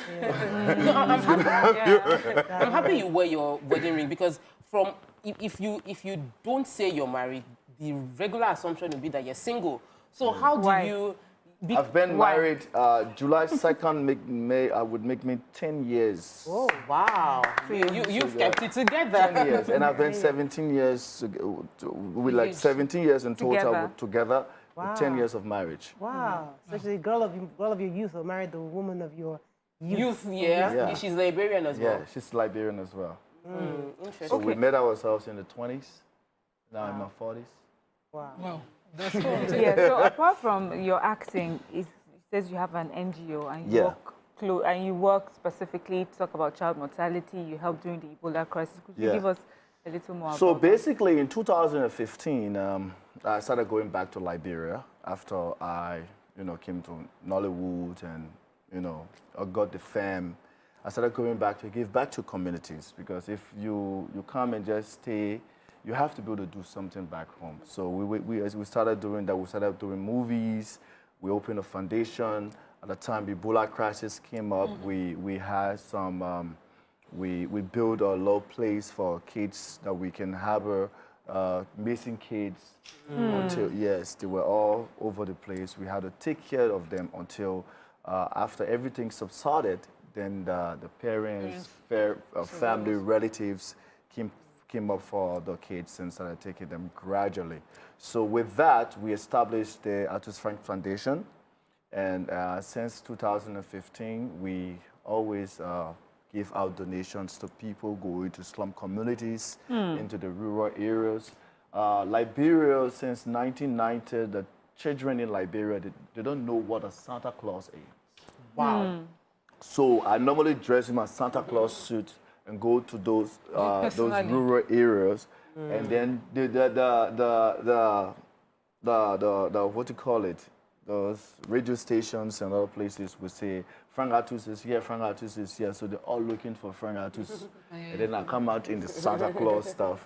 And then when I take it, I'm like, So sometimes we have like almost 5,000-6,000 children. Wow. Yeah. I must commend you for that. So are you like really famous in Liberia? Are you like Michael Jackson in Liberia? No, I'm not like Michael Jackson, but at least I'm like Joshua. Oh, maybe that close. Wow, really famous. Oh, wow. But I wanted to go into, you, apart from being a philanthropist and an actor, you also do business. Yeah. So, there's been always issues of don't do business in inter-country business, ECOWAS, all of that. What would you say your experience has been? Where is your business domicile? Do you do business in Nigeria or in Ghana or in Liberia? And how have you been running things? Truthfully speaking, I have a production studio that I'm working on doing filming, and I have the marketing outlet of it. I also have a diamond crate. I don't like to say this, but I have it. So my grandfather had it, and then he passed on, and the family couldn't maintain it, so I just took it. So basically, I deal into that, my diamond business. And Interesting. He brought his voice back. So it's like a Nigerian saying they own an oil well. Yeah, that's what you're saying. Yeah. All right, so we're going to be, what are you working on right now that you'd like Nigerians to know about? What Okay, so because movies? I've been, sorry to cut you off. So because I've been off the scene for approximately 5 years, I've not come to Nigeria. Okay. I want to come back now and do some other stuff here. So I called a couple of my friends, producers, and what have you. Hopefully next week we'll start some projects in Nigeria. But I think I will start with the East. Maybe Asaba, go somewhere. You know West Africa. I wanted to know, because you just mentioned now that you've been off the radar for about 5 years. Why did you leave? And is there truly a marginalization of sort in Nollywood amongst foreign actors? Because at the time, some Ghanaian actress made such claims, and people were there was just this gist around how they were treated. How do you feel when producers call on you for scripts? Do you feel some sort of your work, like they appreciate what would I call it? For me, preferential treatment. For me, it's a natural thing. If actors in Nollywood will not just in totality rhymes with other actors that come from outside, it's a natural thing, because this is my space, this is my place, and you have come to take it. So it's a natural thing to feel otherwise of the person. But for me, I've not encountered that. No one has ever one day in Nollywood said anything negative to me as to what. Wow. Nobody. So who are your Nigerian best friends? We know them. I got my PAs, my publicists, principal. No, we mean I in have the in the film industry. Who are your people? Who are your peeps? Who are your peeps? Mike is Zore. Okay. What's his name? What's his name? Mercy Johnson. Oh, okay. Those are my guys. And Angela Okori. Ooh, So I want to ask this question: who's one female Nigerian actress that you'd love to work with? One, like the female you've been looking at, like is the lover boy? He's a married man. I know he's married, but you know, somebody. Ask about a man. You like her acting skills, and you like to be on the same, not romantic, same movie with. In the same movie with? Yes. For me, all the actors are good. So you will not just give us one. Should I ask your husband that kind of question? Is not watching. Your wife is not watching. You can. Should I ask your husband? Should I ask your husband that kind of question? Is there some woman in the tech industry? No, she can admire. He can admire the acting skills. You might say that, oh, I've seen this person's acting. Maybe I like Jennifer's acting. I want to act in a movie. I think not so much of the acting, but I think I like this girl called I don't know her full name. Omoni. She has four twin boys. Yeah, I like the family style and everything. What you like about her? She's have family. The cuteness. She's beautiful, and she has a big children and a husband, and she doesn't look it. Yeah, that's how I like her. I like her. I watched a couple of films too. What Nigerian movies are like favorites in Liberia? Do you know? Actors, movie actors. A lot of them, even the new ones are coming out. Wow. A lot of them. Every Nigerian movie that has been shot here is there. That answer brings me back to what we were talking about before, about Plan Bs and all that, because it's important that the way people see Nollywood, they see Nollywood is a big deal for Africans. And I think Nigerians should be proud of this is what we have built. Yes. And I think a lot of people ought to understand that there's gold in this nation called Nigeria. The Lebanese, I'm told, are constantly looking for naturalization. They are making millions. They want to become citizens. They want to become Nigerian citizens. These are people that, there's a lot of gold. And maybe if we begin to see how appreciated we are, even West Africa and across Africa, it makes you understand that there's so much to dig out of this country. And you just said it right. Because the good thing about it, I don't know why we all citizens are like that. When I'm in Liberia, I want to live Liberia because I feel Liberia is Ghanaians will do the same thing, Nigerians will do the same thing. But always learn to appreciate what you have at the moment. Because there are people outside who really want to be in that spot. So maybe I could have gone other countries. Why am I here? Because I really want to visit Nigeria. It feels good to be back in Nigeria. True. So I think you should just appreciate what you have now and try to make the best use out of whatever situation. Because everywhere you go in Africa, there has to be some situation. So something saddens me. If you look at the world, the most migrated people, the most educated migrated people in these world powers that we call are Nigerians. Even in medicine, the vaccine, the Johnson & Johnson one was a Nigerian who researched, one of them. So, but when we look home and we just look at it and say, this thing is a failed thing, it breaks my heart that, something that can work to the extent, We're happy to hear what you have to say concerning that. Going back to Liberia, though, are you going to dabble into politics? Because when people get popular, we had the case of Judge Ware, and do you see yourself going into the political terrain and saying, I want to even change what's going on here? Obviously. Really? Wow. Obviously. Wow, nice. Obviously. It's something I'm looking towards in the next 2023. Oh, really? That soon? 2023, I'll go. What would you like to run for? I don't know what you call it here, but in Liberia, we call it a representative. A representative per district. So that's where we're going to start from, because there are three basic representative, senator, then presidency. So that's where the three branches of government is. In leadership, what would you like to change? I know Liberia is, a tough country, but what image of Liberia do you desire that, that is pushing you to seek this leadership position? One of the things of African leaders that I don't understand is that there's so many things that could be given by just mandate. It doesn't require money. It doesn't require hard work. It doesn't require push. All right? This, like, in Liberia of recent, we were fighting piracy. So we tried as much as possible to minimize the film, trying to protect Nigerians' intellectual rights. So if a Nigerian should have that sort of film here in Nollywood, and the film has not even gone to cinemas, and then it's in Liberia and the Liberian market, I think it just plots harm. So I'm telling the government what we need to put in place is just give a mandate. Mandate. Give that mandate and say, I don't want to see all these films here except you have the right to them, because there's intellectual properties laws. So those laws will tell you you don't sell or infringe on any other man's intellectual rights except you have the legit doc for it. So some of these things could be. So if I'm president tomorrow, or head or whatever tomorrow, I think I will look at some of those little issues that impact the lives of people.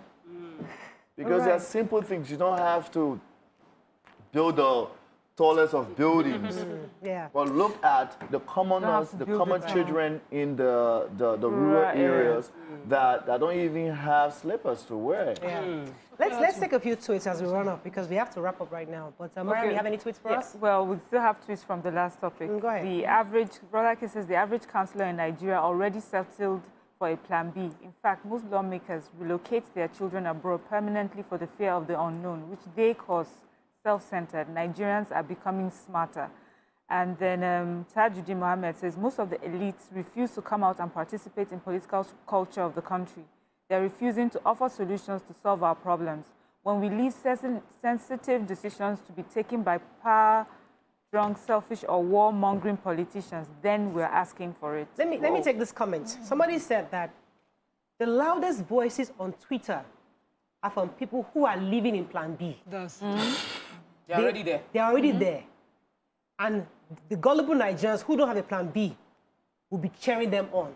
So those of us that are screaming, many people Nigerians living in the diaspora, they are screaming from the comfortable place of Canada and US. And you're saying, yes, they're bad leaders, they're bad leaders, they're shouting. Those of you that don't have Plan B, you are now here. Yes, you're retweeting and posting, they're all bad. But the person that is instigating it is very comfortable, it's safe. Let me take this. So we need to be very careful, Anambra Ginny Naime says, this is selfish of Nima.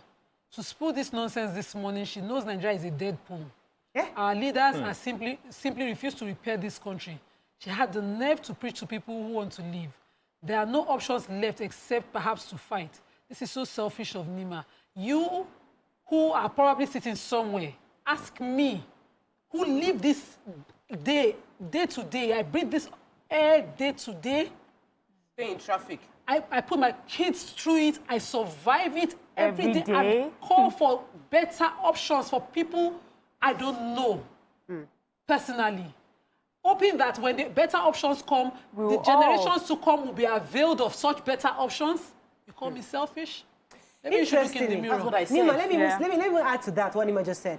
Because people have been asking Nima to leave her neighborhood. Yes. Not because she can afford to leave her neighborhood, but she chose to stay there. But you know what? Because I can leave. Does it change anything? Because there are people around me that cannot leave. So if me, Nima, leave, I will not leave them. I'm being selfish. So she's making that sacrifice to stay in that neighborhood until it's fixed. But because we've always seen, we've seen so many people do bad things, that people that are doing the right things are now seen as strange. And that's what Frank also said, where they see you doing the right thing and they make it wrong. That's what we're doing. The people who are doing right are seen as the ones who are doing the wrong thing. We have to run, unfortunately. Thank you very much, Fan Carters, for joining us. Is there any last words you want to tell your fans that love your movies and what they should be expecting? We know in the next few years you say you're going to be working on something in Nigeria. Any other thing we should be looking out for? Basically, let me say thanks to all the beautiful ladies here first for having me here. Thank you. And my publicists, Prince Paul, Chelsea's, and the rest of the team that have brought me in here.